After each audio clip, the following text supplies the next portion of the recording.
Nigel loses his temper.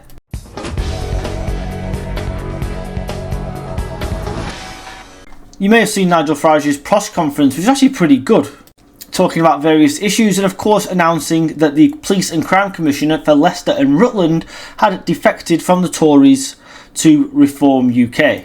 Also, they were getting stupid questions from the mainstream media, as usual. I'm not sure who asked this one, but they weren't very happy about people being deported, clearly.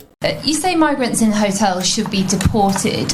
Where should they be deported to if their country isn't safe or if another country won't accept them? I'm sorry, I've had enough of this. If you come from Afghanistan, you go back to Afghanistan. End of.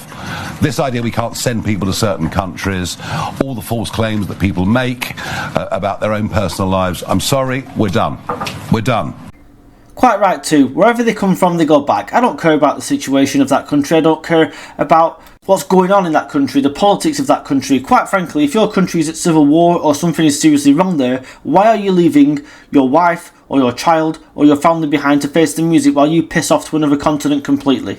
Nigel is right on that. And also, by the way, their stance on immigration is getting more hard, isn't it? It's becoming a more harder stance. And I think that's because, even though I don't think it's going to make a huge difference, Advance UK, Ben Habib's new entity, is going to be very hardline on these sorts of issues, and that's going to force Reform UK further to the right on issues such as immigration. And that can be no bad thing either, by the way, because although I want Reform UK to do well, I want them to win the next election, they did start getting a bit too mainstream for me, and let's hope that the likes of Tommy Robinson and Ben Habib in Advance UK can force Reform to be more hardline on these sorts of issues, because that is what the public want. And if Reform don't go along with this and they keep following the Richard Tice line, for example, we want nothing to do with that lot, a lot of that lot being your potential voters, then I'm afraid Reform UK are going to cost themselves the next election. And politics in this country